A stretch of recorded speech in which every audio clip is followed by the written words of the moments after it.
Ça y est, les résultats du second tour du baccalauréat général, technique et professionnel sont connus depuis cet après-midi. La ministre d'État à l'Éducation nationale a procédé aux délibérations au Centre national de Nelson Mandela. L'EPK accueille la 4e édition de la centrale d'achat du Gabon, une initiative du gouvernement via le ministère de l'économie qui vise à lutter contre la vie chère.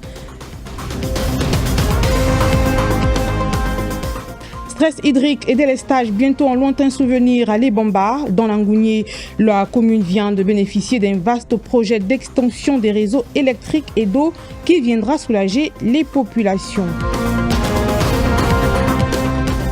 Et enfin en culture, les dates de la fête de la culture sont connues du 21 au 23 août prochain. L'annonce a été faite par le ministre en charge du rayonnement culturel et des arts lors d'une conférence de presse.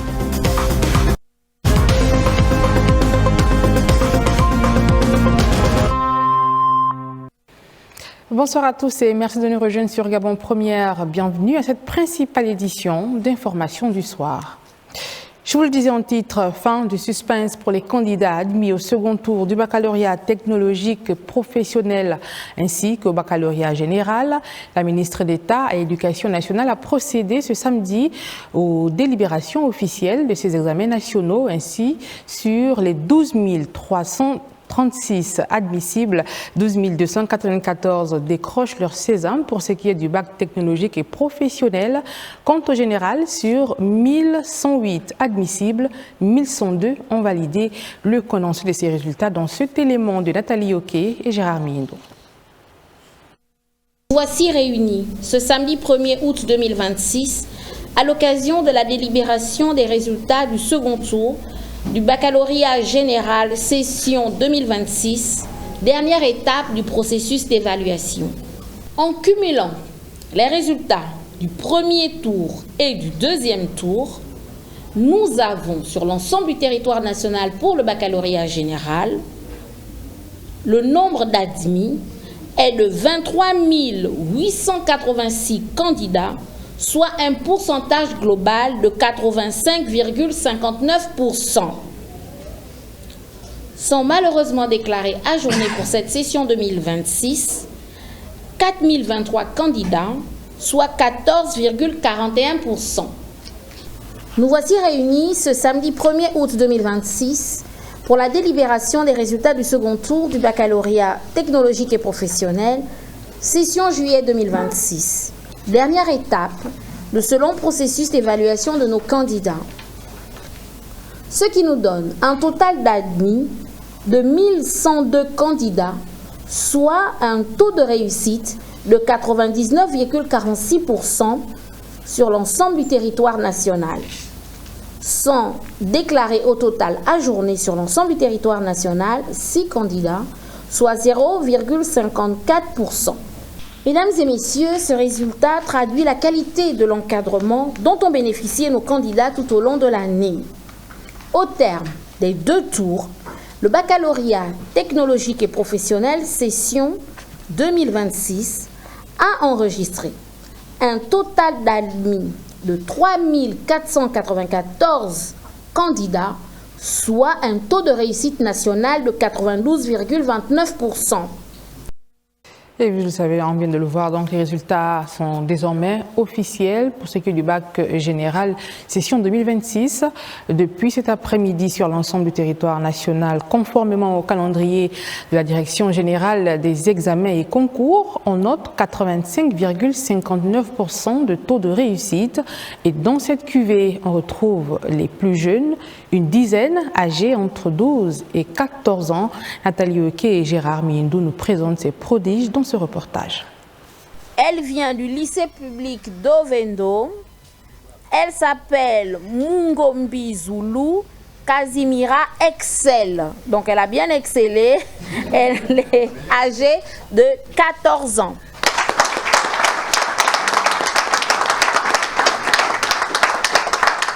Une fin d'année positive pour les 85% d'admis au baccalauréat général au Gabon. après la publication des résultats officiels devant jury, famille, administration scolaire au centre du lycée Nelson Mandela, la ministre d'État a présenté à l'assistance les plus jeunes bacheliers de la session 2026. J'ai eu le bac avec 11,96. Série économique, précisément B. Je suis très heureuse pour ce qui vient à peine de se passer. Ça fait plaisir, c'est pas...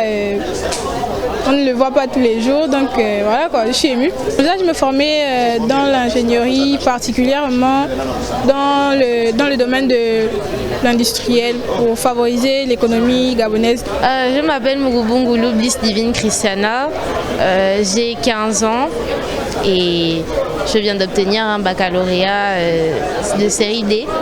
Les examens ont été un peu plus corsés que ce qu'on attendait, mais on a su se débrouiller et on a réussi finalement, donc on est content. Pour le moment, ce qui m'intéresse, c'est la médecine.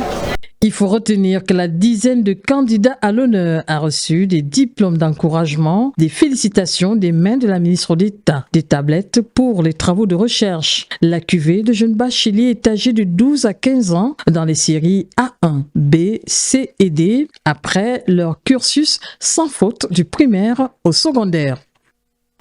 Et pendant que les nouveaux bacheliers se préparent à intégrer les universités, les anciens sont, eux, en fin de cycle, en phase de soutenance, prenant la direction de l'université Omar Bongo pour suivre celle d'un compatriote porté sur la santé mentale des adolescents au Gabon. Lubna Yeguider s'en sort avec une mention très honorable. Me font dire Césarine Andem, Gérard Magnagna et Rodolphe Yelimvé. C'est la toute première thèse en psychologie clinique et psychopathologique soutenue à l'école doctorale de l'université Omar Bongo. Elle a défendu avec brio sa thèse intitulée « Exploration de la défaillance narcissique chez les adolescents ayant vécu des traumatismes cumulés. Enjeux cliniques et thérapeutiques en contexte gabonais ». En 253 pages, la doctorante explique et analyse comment des chocs répétés tels que les violences, deuil, séparation, abus sexuels, même la précarité, fragilisent la construction de soi chez les adolescents. Cette recherche, c'était de comprendre ou de favoriser la compréhension des mécanismes qui se jouent derrière cette économie des adolescents qui essayent par des expressions diverses de continuer de vivre. D'accord? Là, je parle de la survie psychique, malgré les traumatismes répétés vécus. L'enjeu, c'est de comprendre, mais l'intérêt, c'est pour mieux accompagner ces adolescents. Composé d'éminents professeurs et maîtres de conférences, le jury a salué la pertinence et l'originalité du sujet. C'est une fierté de voir qu'en 3 ans, une étudiante de l'université Omar Bongo a réussi à soutenir une thèse.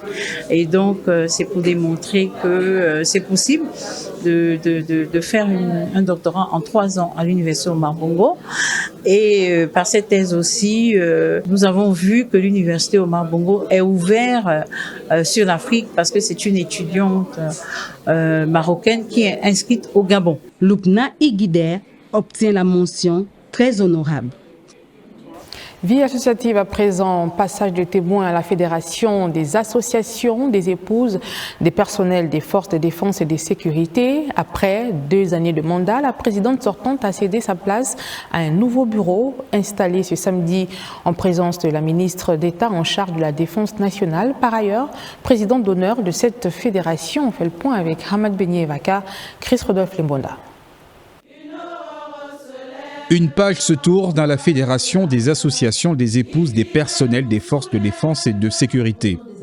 Sous les applaudissements des membres, la présidente sortante a officiellement transmis le flambeau à sa successeur. Le mandat qui s'achève aujourd'hui aura été une période de travail intense, jalonnée de défis, mais aussi de nombreuses satisfactions.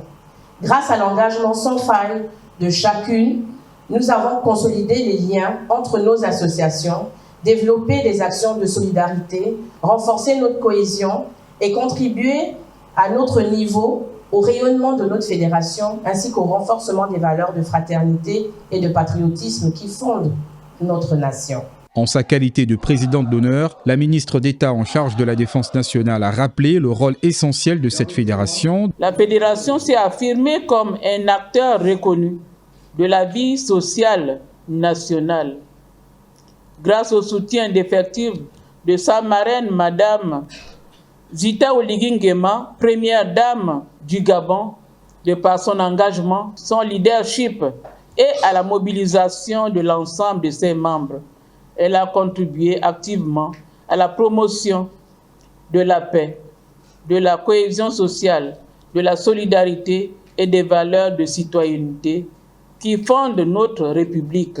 La nouvelle équipe entend poursuivre cette dynamique tout en développant de nouvelles initiatives au bénéfice de ses membres. La recherche perpétuelle de l'épanouissement commun est un idéal que nous devons tous cultiver. De là découleront l'effort, le dynamisme, le dévouement et l'efficacité de chacune d'entre nous. Portée par un nouvel exécutif, la Fédération des associations des épouses des personnels des forces de défense et de sécurité entend inscrire son action dans la continuité au service de la solidarité, de l'entraide et de l'accompagnement social. Cap sur Mouila, dans l'Angounier, sous le regard fier des autorités et de leurs familles, 499 jeunes Gabonais ont officiellement été présentés au drapeau, marquant ainsi la fin de leur parcours de formation initiale au sein des forces des armées gabonaises. Maël Mabunda, les images de Silver. Sur 500 volontaires du contingent 2025A, 499 ont réussi une formation exigeante, prouvant leur résilience face aux épreuves physiques et morales. Les recrues ont acquis les premiers savoir-faire indispensables aux combattants. Maîtriser les gestes, réflexes et élémentaires. Manipuler leur armement avec vigueur et exécuter les missions qui leur seront désormais confiées. Les autorités civiles et militaires, ainsi que le chef d'état-major général des forces armées, le général de corps Jean-Bédel Bouka, ont félicité les nouvelles recrues pour leur engagement et leur aptitude à surmonter les défis présentés. Permettez-moi de vous dire que cette cérémonie ne marque pas seulement la fin d'une formation, elle constitue surtout le commencement d'un engagement qui vous accompagnera durant toute votre carrière. Ces nouvelles recrues arboraient fièrement leur uniforme neuf. Leur visage reflétait un mélange de joie suite à leur succès et de la sérénité inhérente à leurs nouvelles responsabilités. Le drapeau n'est pas une simple étoffe aux couleurs nationales. Il est l'âme de la nation.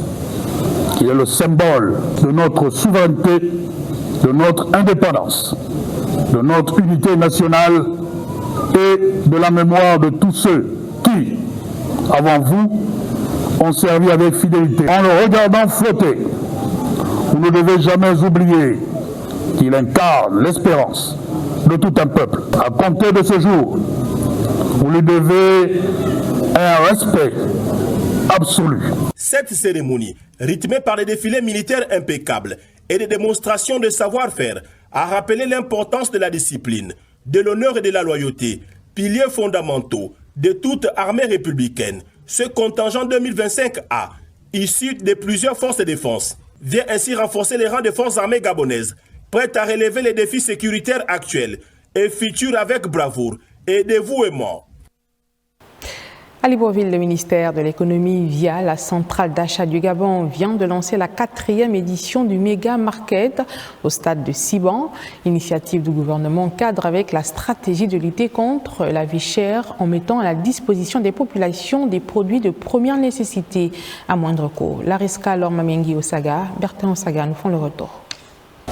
Dès les premières heures de la matinée, les populations ont pris d'assaut le stade de Siban au PK9 pour profiter du méga market. Viande, conserves, produits ménagers et même produits locaux à moindre coût, au grand bonheur des populations. Ça permet à ceux qui n'ont pas assez de moyens de se procurer à moindre coût ce qu'ils peuvent.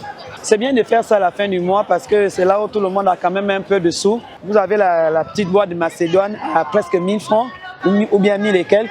Or ici c'est à 500 francs. Bon, le méga marché, je le trouve, ça a été une bonne initiative d'organiser ce marché pour aider les Gabonais. On a dû ouvrir à 7h30 pile poil parce que l'engouement est tel qu'on ne pouvait plus attendre. Partie de 9 à 13 partenaires, la centrale d'achat a mis un accent particulier sur la valorisation des produits locaux avec la participation des entrepreneurs gabonais venus présenter des produits transformés localement. Il y a de nouveaux partenaires. Il y a des jeunes Gabonaises qui sont là, qui sont spécialisées dans des produits fumés. Il y a d'autres Gabonais qui sont arrivés avec un autre genre de riz. Il y a beaucoup de nouveaux partenaires, il y en a 4 au total. C'est une politique que nous faisons pour accompagner la vie chère. Et aujourd'hui, nous sommes dans les PK. Et je peux vous assurer que l'engouement est là depuis le matin. Cette 4e édition du Méga Market illustre la volonté de rapprocher davantage les produits essentiels des populations. Le Méga Market constitue de ce fait un espace de proximité favorisant l'accès à une offre diversifiée des produits à des prix essentiels tout en créant des opportunités pour les producteurs, les transformateurs et les distributeurs locaux. DPK, allons directement à la plaine Ayémé où s'est ouverte une foire agricole dans le cadre de la célébration de la fête nationale de la femme. L'objectif de cette exposition, mettre en valeur les produits 100% Made in Gabon, une vitrine du savoir-faire national que nous vous proposons de découvrir avec Marlène Bina et Évariste Ndotoumou. Fruits, légumes de saison, tubercules, épices et produits transformés. Les visiteurs découvrent une offre variée, reflet du dur labeur des agriculteurs des Sassa. Je fais l'agriculture, je vends. Je pars prendre en bourse pour amener au marché. Je vends les tubercules, la banane, le manioc, les cassadans, le folon, les timbas. En tout cas, je vends un peu de tout. C'est des produits bio. On part de tout pour venir ici parce que ici on sait qu'on va trouver des produits de qualité, donc c'est très bien. Et puis on n'a pas besoin de partir à Libreville. Voilà, je profite de prendre des produits qui sont bio. Au-delà de la simple exposition, cette foire est aussi un espace de rencontre et d'opportunités. Producteurs, partenaires et consommateurs échangent sur les techniques de production, les défis de la filière et les perspectives de développement d'une agriculture plus compétitive et créatrice d'emplois. Nous sommes ici, venus rencontrer ces femmes afin de pouvoir découvrir leurs produits respectueux de l'environnement à l'issue d'une gestion durable, afin de pouvoir mettre également en valeur leurs activités. Il y a un réel besoin qui est là avec ces femmes-là. Elles ont des familles, d'accord, et elles ont décidé de ne pas rester à s'asseoir chez elles. Elles ont décidé de faire quelque chose et nous voulons, autant que faire se peut, les accompagner. Donc j'encourage tout le monde, toutes les bonnes volontés, de pouvoir faire de même. Cette foire agricole confirme que le potentiel du secteur est bel et bien réel. Entre innovation, transformation et valorisation du terroir, les producteurs gabonais affichent leur ambition de faire du Made in Gabon une référence capable de répondre aux besoins du marché national. Restons dans le panier de la ménagère. Après plusieurs jours de pénurie de gaz butane, l'approvisionnement est revenu à la normale, mais derrière la bouteille de gaz que l'on utilise au quotidien, il existe toute une chaîne de production et de distribution de l'approvisionnement en gaz à leur acheminement chez les revendeurs, tout en passant par le remplissage des bouteilles. Comment fonctionne ce circuit ? Pourquoi le moindre dysfonctionnement peut-il provoquer une rupture de stock? Allons-y à la découverte du circuit de production de bouteilles de gaz au Gabon avec Évrard Manipitake, Tanguy Tsaka et Gaius Mbele-Ovono. Le circuit de production du gaz désigne le parcours complet ainsi que l'ensemble des installations par lesquelles le gaz naturel passe, depuis son extraction du sous-sol jusqu'à sa livraison aux consommateurs. C'est l'occasion pour la SGEPP de présenter ses différentes missions et d'édifier le grand public sur les étapes qui jalonnent ce processus. Alors la SGEPP, c'est la Société gabonaise d'entreposage des produits pétroliers. Sa mission donc consiste à réceptionner les produits pétroliers qui sont fabriqués par Sogara ou qui sont importés, à les stocker et à les mettre à disposition des marketeurs qui en sont les propriétaires.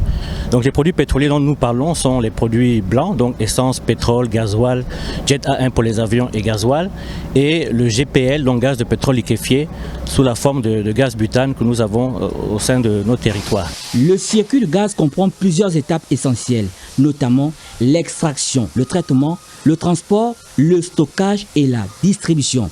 Nous pensons que tout rentrera dans l'ordre. Les différents points de vente seront approvisionnés progressivement, de manière à faire constater aux populations qu'il y a eu plus de peur que de mal. Actuellement, l'État dispose d'une capacité de stockage de 1300 tonnes de gaz, permettant d'approvisionner les stations-service sur l'ensemble du territoire national, au grand bénéfice des ménages. Nous nous réjouissons maintenant. On a la chance que ce soir, nous soyons quand même servis pour rentrer quand même chez nous, parce que ça fait 2 à 3 jours, presque une semaine, les femmes préparent au feu de bois, c'est compliqué. En perspective, la SGEPP entend moderniser et étendre ses installations techniques d'approvisionnement afin de renforcer les capacités de stockage et d'assurer une meilleure disponibilité du gaz sur le territoire national. Je vous le disais en vitrine, ramener de l'eau potable dans les robinets et mettre fin aux coupures intempestives d'électricité. La commune de Libomba, dans la province de Langounié, vient pour sa part de bénéficier d'un vaste projet d'extension des réseaux électriques et d'adduction en eau. Des travaux qui vont contribuer au bien-être des populations, me font dire Lardingue Mamba et Chélie Manéa qui étaient sur place. Pose de poteaux électriques, canalisation d'eau potable. La ville de Libomba dans la province de Langounié tourne progressivement le dos au stress hydrique et au délestage.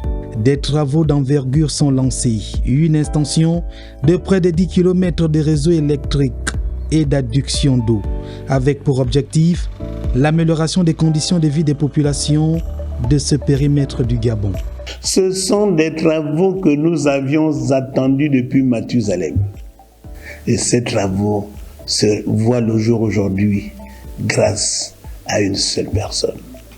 Le président de la République, chef de l'État, chef du gouvernement, son Excellence Brice Clotaire Oligui Nguema. Ces travaux, démarrés au mois de mars 2026, prendront fin au mois de septembre prochain. La Gabonaise d'énergie, maître d'ouvrage délégué du projet, rassure sur les délais de livraison. La SGE est là pour un projet d'envergure, c'est-à-dire l'adduction en eau potable au niveau de la ville de Libomba, ainsi que l'alimentation en électricité. L'axe principal qu'on appelle Libomba 2, nous sommes sur 7 km, que ce soit en conduite 225, que ce soit en alimentation HT. Nous sommes à 7 km pour les deux. Maintenant, nous avons ce qu'on appelle des périphériques, des quartiers, à laquelle vous aurez l'adduction en 90, ce sont les tuyaux plus petits qui vont dans les quartiers. Le délai prévisionnel, c'est de 7 mois. Et jusqu'à présent, nous sommes dans les délais. Bientôt la fin du calvaire pour les ménages de Libomba. La vision sociale du président Brice Clotaire Oligui Nguema se matérialise. Ces travaux d'extension en électricité et en eau potable sont une réponse claire des autorités à apporter un bien-être aux populations gabonaises. Et pendant ce temps, le ministre des Travaux publics et de la Construction est également sur le terrain. Edgar Mokumbi a effectué une visite d'inspection sur l'axe Bifoun-Lambaréné où s'exécutent les opérations de réhabilitation et de renforcement du chantier routier long de 71 km. Avec lui, une délégation d'ingénieurs, de techniciens et des responsables de l'entreprise Shiba Holding, mais aussi nos reporters Betty Nzembe, Tito Mohamed et Chélie Manéa. Edgar Mukumbi a parcouru l'intégralité du linéaire Bifoun-Lambaréné, long de 71 km, en marquant des arrêts stratégiques sur les endroits clés du projet de réhabilitation et de renforcement de ce chantier routier. Le membre du gouvernement a pu constater au PK35 que l'espace réservé aux installations de la base vie de l'équipe est prêt pour accueillir leur logement. Au PK60, il a visité le site de la carrière de concassage dans le village Miton. Que ce soit la grave bitume et les enrobés, c'est avec des concassés on le fait. Donc on a anticipé, on a recherché une carrière, c'est là où on est actuellement, une carrière de granit. On a démarré les sondages carottés pour s'assurer de la bonne qualité de la roche. Outre les aspects techniques, le ministre a instruit à l'entreprise Shiba Holding de privilégier la main-d'œuvre locale. En dehors des ouvriers, donc de la main-d'œuvre courante, mais au niveau du management, on doit pouvoir avoir, si on a prévu un DGA, si le DGA est effectivement ivoirien, le DGA devrait être gabonais. Si on a un poste d'administration et un poste de directeur de personnel, le directeur administratif et financier, par exemple, peut être chez Shiba Group, Et le directeur du personnel, pour les questions donc effectivement de code du travail, de la loi et tout ça là, on devait avoir un Gabonais. L'entreprise, étant déjà en partenariat avec le pôle national de promotion de l'emploi, rassure la tutelle de la prise en compte de cet aspect social. Permettre à la population environnante de bénéficier de ce projet, il y a de l'emploi qu'on va créer.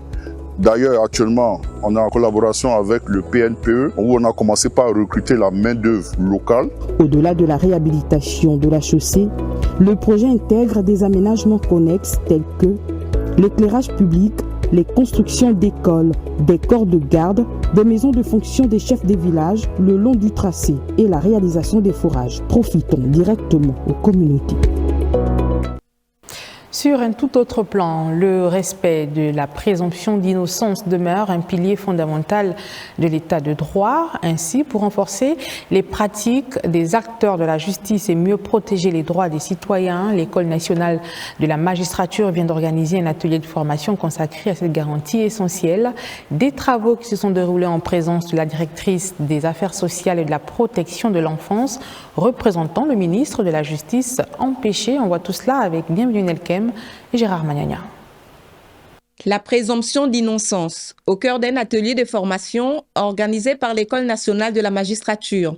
Placé sous le thème « Regard croisé des juridictions judiciaires, administratives et des médias », cette rencontre réunit magistrats, professionnels des médias et autres acteurs du secteur judiciaire autour d'un objectif commun.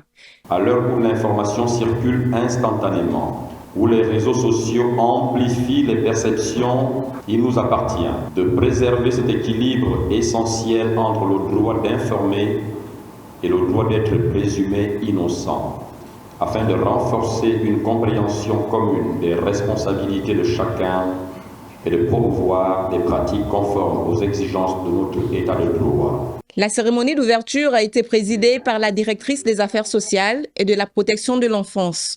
Le ministre de la Justice, garde des Sceaux chargé des droits humains, porte un intérêt particulier au respect des procédures judiciaires. La présomption d'innocence n'est pas une simple règle de procédure. Elle est une exigence de civilisation juridique. Elle protège la dignité de la personne humaine, garantit l'équilibre du procès et rappelle que la justice ne peut être guidée ni par l'émotion, ni par la pression de l'opinion publique, mais exclusivement par le droit et par les preuves. Organisé avec l'appui technique du Programme des Nations Unies pour le développement et le soutien financier du Japon, cet atelier s'inscrit dans le cadre des actions visant à promouvoir la bonne gouvernance, à consolider l'état de droit et à renforcer les institutions judiciaires du pays. La Codalec, structure spécialisée dans la solution en courant fort, veille désormais à la santé et à la sécurité de son personnel. On en veut pour preuve l'installation d'un comité santé-sécurité au travail pour une meilleure prévention des risques professionnels. On en parle avec Ernil Kozas-Kombila, Justin Jana et Branly Timba. La Codalec vient de se doter d'un comité santé et sécurité au travail, une étape importante dans le renforcement de son engagement en faveur de la prévention des risques professionnels, de la protection de la santé des collaborateurs et de l'amélioration continue des conditions de travail. L'enjeu aujourd'hui, c'est de mettre en place une culture de l'entreprise et de pouvoir aujourd'hui faire prendre conscience à tout le monde que l'entreprise est au service des humains et c'est comme on dit, le travail, c'est la santé. Et de pouvoir aujourd'hui, à ce que tout le monde puisse aujourd'hui se réveiller en bonne santé et rentrer chez lui aussi en bonne santé.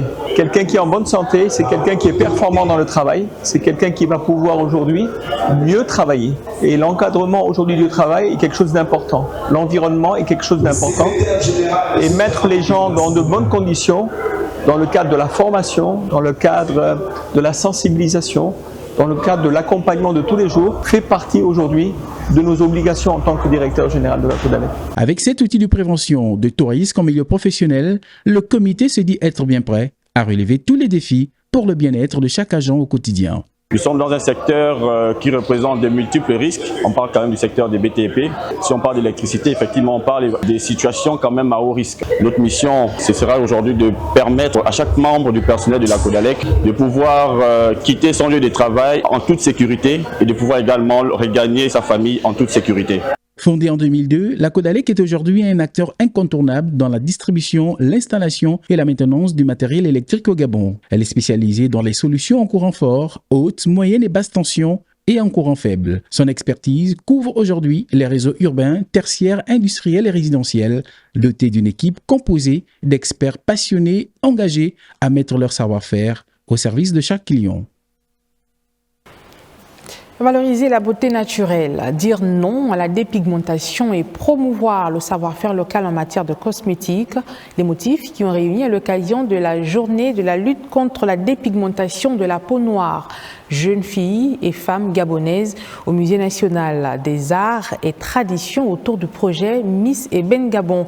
L'initiative soutenue par les ministères de la Santé et du Rayonnement culturel a également mis l'accent sur l'autonomisation des femmes et le renforcement de leur place dans la société. Doris Cruz-Nkoulo, Charlène Dominique Minzar, Arnaud Mengue.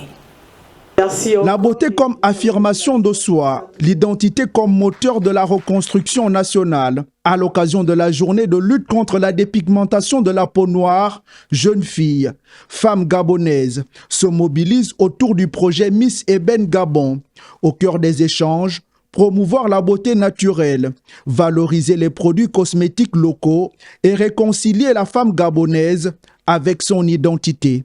Ce qui m'a motivée pour être Miss Eben Gabon, c'est d'abord pour avoir la confiance en moi et pour dire à certaines jeunes de valoriser leur beauté naturelle, leur teint naturel. Lorsqu'on parle de reconstruction, c'est qu'il y a une fracture entre qui nous sommes réellement et le regard de la société. Et donc il était question pour moi ici d'édifier les filles sur l'importance de la reconstruction, de l'estime de soi et de la confiance en soi. Valoriser la peau noire veut tout simplement dire s'accepter tel que nous sommes. Au-delà de la sensibilisation, cette initiative se veut un véritable levier d'autonomisation économique. Aujourd'hui, il est question pour nous de redonner les valeurs de noblesse que la femme gabonaise aujourd'hui a perdues. Sensibiliser sur les dangers derrière les crèmes éclaircissantes. L'éducation, c'est ce que nous sommes en train de faire. Créer des journées portes ouvertes. La culture, pourquoi? Parce que c'est un concours de beauté à thématique qui ne se résume pas qu'au concours de beauté, mais qui derrière a déjà de base une sensibilisation et des journées portes ouvertes. Placé sous l'égide des ministères de la Santé et de la Culture, ces 48 heures de rencontre ont permis aux participants de découvrir la richesse de la peau noire, de préserver leur identité culturelle et de renforcer leur confiance en elle afin d'occuper pleinement leur place dans la société. Dans le cadre des festivités marquant la célébration de l'indépendance de notre pays, le Comité national des fêtes de l'indépendance, en partenariat avec Gabon Première, vient de mettre en place une émission pour enfants dénommée Indépendance Moana pour son premier numéro qui sera diffusé dans quelques jours. Notre rédaction vous propose d'aller dans les coulisses de l'émission, suivant ainsi Cabré Glien-Lemami et Gérard Magnagna. Tout commence dans les coulisses. Ces tout petits, rassemblés autour de la présentatrice principale de l'émission Indépendance Moana, répètent les notes de poésie et de sketch qu'ils doivent présenter en plateau. 17 août 1960. 17 août en regardant les autres, tu vois, non? Après, je l'ai dit combien de fois? On dit 3 fois. 17 août 1960. 17 août 1960. 17 août 1960. Je l'ai dit combien de fois? Plus loin, les opérateurs de prise de vue, preneurs de son et réalisateurs apprêtent et testent le matériel. Ah, c'est bon là? Ok. Puis débute l'émission. Sur le plateau, les enfants et les invités abordent des questions relatives à la célébration de la fête du 17 août, date commémorative de l'accession de notre pays à la souveraineté internationale. L'une des particularités de cette émission demeure dans l'accroûtement des coiffures des enfants et des invités. Vous avez remarqué que les enfants ont des caca debout, c'est pas un tabou, t'es debout à Cassis. Et moi-même j'ai une coiffure, j'ai dû regarder une photo qui date de 1964. Indépendance Moana est une initiative à mettre à l'actif du Comité national des fêtes de l'indépendance.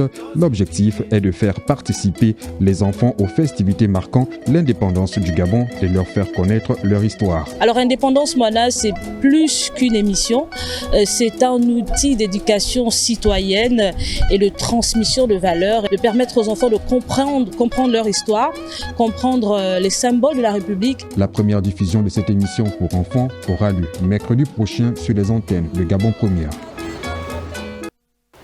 Et on parle également de ce programme de vacances destiné à occuper sainement les enfants à travers chaque arrondissement de la capitale sur une période d'1 mois. Le village culturel Vacances de sa dénomination a été officiellement lancé par les initiateurs. Il s'agit de la mairie de Libreville et l'UNESCO. Voyons tout cela avec Jean de Dieu Gomskombi et Juste Ndiana. Occuper les jeunes âgés de 7 à 17 ans en cette période de vacances à Libreville est le point d'orgue de cette initiative du maire de Libreville qui a procédé ce jour au lancement officiel des activités du village culturel Vacances. Cette cérémonie est bien plus qu'une simple ouverture d'activités de vacances. Elle marque la naissance d'un projet ambitieux, porteur d'espérance et résolument tourné vers l'avenir. Nous avons voulu créer un espace où nos enfants pourront apprendre autrement, grandir ensemble et surtout renouer avec les valeurs qui fondent notre identité nationale. En partenariat avec l'UNESCO, pendant 1 mois, les enfants vont aborder plusieurs sujets dont l'éducation, le patrimoine culturel, les langues locales, éveil et la créativité. Ce village culturel permettra de parler aux jeunes, de transmettre des valeurs fondées sur les savoirs locaux. Pour construire leur identité, ils permettent de sensibiliser, d'éduquer et de donner des occupations saines pendant cette période de vacances scolaires qui peut être la source d'épanouissement. Je voudrais réaffirmer l'engagement de l'UNESCO en faveur de la promotion et la sauvegarde des langues locales, y compris les savoirs et les savoir-faire locaux qui représentent bien davantage que simples moyens de communication. Ils sont au total 700 jeunes qui seront regroupés à travers les 6 arrondissements de la commune de Libreville. L'autre titre du journal, du 21 au 23 août prochain, se tiendra à Libreville la 15e édition de la fête de la culture. L'annonce a été faite par le ministre en charge du rayonnement culturel et des arts, Paul Ulrich Kessani, au cours d'une conférence de presse à laquelle étaient conviés le corps diplomatique, les membres du gouvernement et les artistes. On fait le point avec Kabwek Glenlemami et Lubestar Linyongo. Libreville s'apprête à abriter un événement majeur. Il s'agit de la 15e édition de la fête de culture prévue du 21 au 23 août prochain. L'annonce est faite dans cette salle bondée de monde par le ministre en charge du rayonnement culturel, Paul Kessani. La conférence de presse qui nous réunit aujourd'hui ici s'inscrit dans cette dynamique. Elle marque le début d'une mobilisation nationale autour d'une célébration qui rassemblera les Gabonaises et les Gabonais autour de ce qu'ils ont de plus précieux, leur identité culturelle. Interrompue depuis plusieurs années, la fête de culture est un événement national impulsé par le président de la République, Brice Clotaire Oligui Nguema. Il se déroulera sur l'avenue Jean-Paul II dans un format repensé pour donner encore plus de place à la transmission. L'objectif profondément rassembleur, celui d'offrir à notre peuple un espace où chaque province, chaque terroir et chaque communauté puisse présenter ses traditions, ses savoir-faire et ses expressions culturelles. La particularité de cette 15e édition réside dans le fait que cette fête permettra de redonner à chacun la fierté et la maîtrise de son propre héritage culturel au-delà de la simple célébration. Au fil des éditions, la fête des cultures est devenue un moment exceptionnel de partage, de transmission et de valorisation de notre diversité culturelle. Cette 15e édition de la fête de culture mettra à l'honneur le Sénégal avec un pavillon dédié pour faire découvrir sa musique, son artisanat et sa gastronomie tout au long du parcours. Ça ne nous surprend pas du Gabon. C'est la deuxième fois que le Sénégal est désigné pays invité d'honneur, en 2010 avec la Guyane française. Le cinquantenaire aussi de l'indépendance du Gabon, le Sénégal a été invité d'honneur. Cela traduit l'excellence de nos relations. C'est sous le thème « Réappropriation de nos valeurs culturelles » que se déroulera cette fête de culture ouverte dans un esprit de partage de culture. Pendant ce temps, le président de la République poursuit sa visite d'État en Gambie par une immersion au cœur des secteurs qui façonnent l'avenir du pays, éducation, recherche et santé. Brice Clotaire Oligingema a découvert 2 infrastructures de référence qui illustrent les ambitions de développement de la Gambie et ouvrent de nouvelles perspectives de coopération avec le Gabon. On voit tout cela avec la communication présidentielle. Pour cette 2e journée de visite d'État en République de Gambie, le président de la République, Brice Clotaire Oligingema, accompagné de la délégation gabonaise, a visité le campus de Faraba de l'Université de Gambie avant de se rendre au Centre national de traitement des urgences de Farato, sous la conduite du ministre gambien de la Santé. Première étape, le campus de Faraba, considéré comme l'une des références universitaires de l'espace CEDEAO. Conçu selon les standards internationaux, il forme les cadres de demain dans un environnement moderne et propice à la recherche de plusieurs spécialités. Le chef de l'État a notamment découvert l'impressionnante bibliothèque universitaire, vaste espace dédié à l'étude et à l'innovation où les étudiants effectuent leurs recherches dans les conditions optimales. Les responsables de l'université ont à cette occasion exprimé leur volonté d'accueillir à l'avenir des étudiants gabonais, ouvrant ainsi la voie à un renforcement de la coopération universitaire entre les 2 pays. La délégation gabonaise s'est ensuite rendue au Centre national de traitement des urgences de Farato.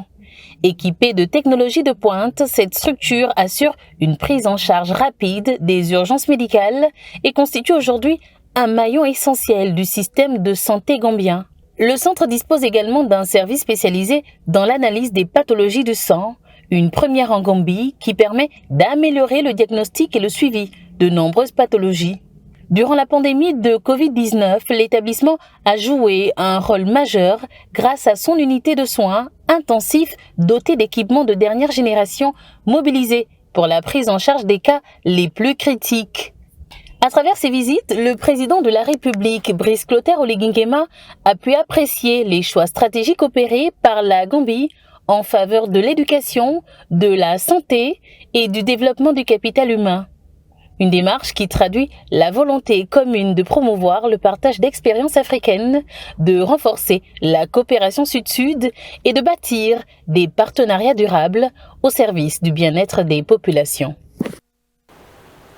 Retour à Libreville et je vous invite à présent à suivre cette communication de M. Opandi Roland Bernard. Il est président des églises adventistes du 7e jour au Gabon. Je suis le pasteur Opandi Roland Bernard de l'église adventiste du 7e jour du Gabon et président de la fédération. Je suis là pour une communication assez importante. Nous avons un événement, à savoir Libreville pour Christ, qui est une campagne d'évangélisation qui se tiendra pendant 14 soirées et du côté du CS Nelson Mandela du 2 au 15 août 2026.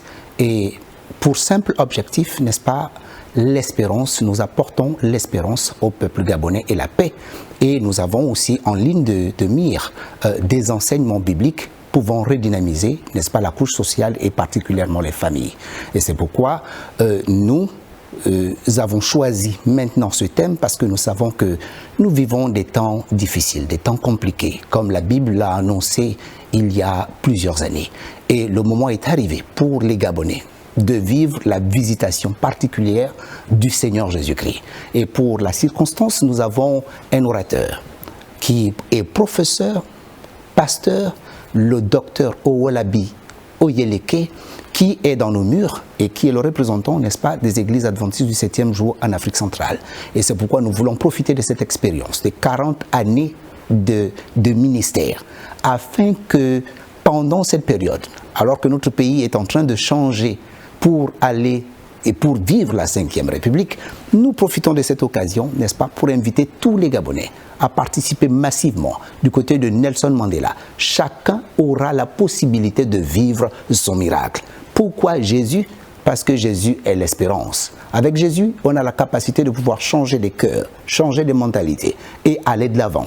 Et le psalmiste le dit bien dans le psaume 33, le verset 12, qu'une nation heureuse la nation qui a l'Éternel pour Dieu. Et c'est pourquoi, pendant ces temps de festivité, pendant ces temps d'indépendance, nous voulons prier la population gabonaise à participer massivement, à ne pas manquer à ce rendez-vous, à l'écoute en toute humilité du message qui sera prêché. Chacun trouvera son compte et l'Éternel ouvrira le ciel pour chaque Gabonais.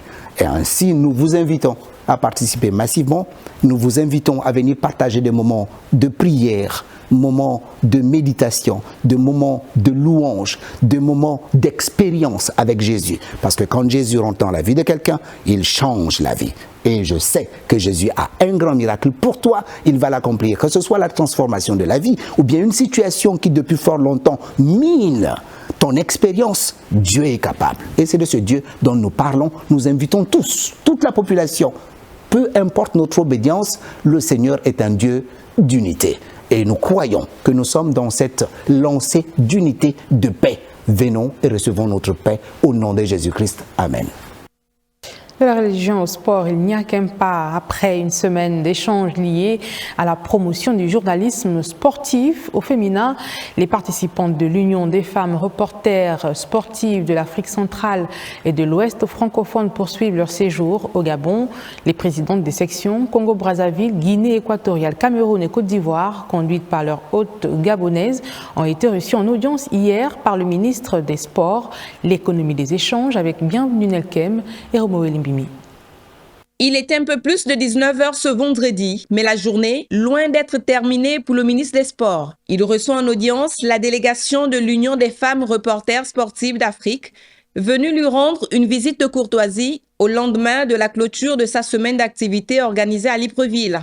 Au-delà des civilités, les échanges ont porté sur la promotion du journalisme sportif au féminin et sur les perspectives de développement de cette organisation. Nous aurons au mois de mars 2027 les awards de la femme sportive et à côté de ces awards, nous avons également sollicité de l'État du Gabon qu'il nous offre un siège. Pour la présidente de l'Union des femmes reporters sportives d'Afrique, le choix du Gabon pour accueillir la grande rencontre prévue en 2027 n'est pas fortuit.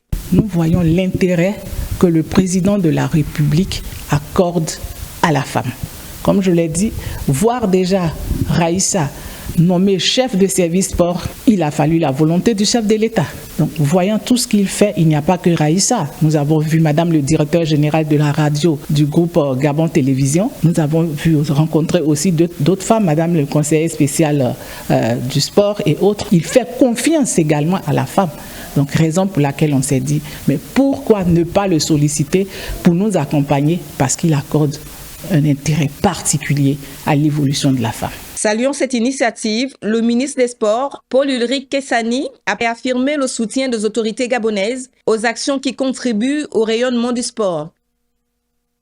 Et juste avant cette audience, la semaine de l'UFRESGA a clos ses travaux après 2 jours de réflexion et de partage d'expériences pour cette dernière journée. Place à la formation et un panel consacré au rôle des femmes dans le journalisme sportif. Une rencontre qui a également mis en lumière les défis mais aussi les perspectives d'une grande représentativité féminine dans le sport africain. Darius Maganga, Roméo Limbini. Clôturer une semaine d'engagement en préparant l'avenir, c'est l'objectif de cette dernière journée de la semaine UFRESGA, marquée par un atelier de formation destiné à renforcer les compétences des femmes journalistes sportives. Point d'orgue de cette édition, un panel placé sur le thème « Femmes, médias, sport », le trio gagnant, l'Afrique qui gagne. Autour de la table, des femmes reconnues dans le monde du sport. Nous avons la chance d'avoir UFRESGA qui milite beaucoup pour vulgariser et promouvoir le sport féminin dans les médias. Donc pour nous, c'était important de parler de notre expérience, de notre expertise, de notre vécu comme exemple auprès de ces jeunes filles. Elles ont partagé leur parcours, réussite, mais aussi les obstacles qu'elles ont dû surmonter pour s'imposer dans un univers encore dominé par les hommes. Les familles doivent accompagner effectivement les enfants, les jeunes filles en particulier. Il faut oser. Le chef de l'État met la femme au cœur même de son action. Je pense que la femme a toute sa place. Des témoignages inspirants qui ont nourri les échanges avec les participantes. Le sport féminin, c'est d'abord la base. La base, c'est dans les écoles primaires. Si nous voulons avoir des athlètes de haut niveau, de haute qualité, nous devrons aller dans les établissements primaires pour pouvoir organiser des activités, pour pouvoir pousser à ces jeunes filles à s'intéresser au sport. Dès qu'elles sont intéressées, et à partir de là, les encadreurs pourront les encourager pour qu'elles deviennent des athlètes de haut niveau.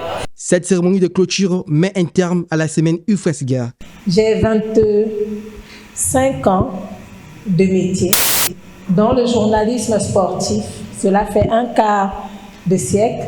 Ça n'a pas toujours été rose. Nous méritons ce qui va arriver en 2027. Portez-nous dans vos prières. Merci à vous d'avoir été là. Merci à vous de croire en nous.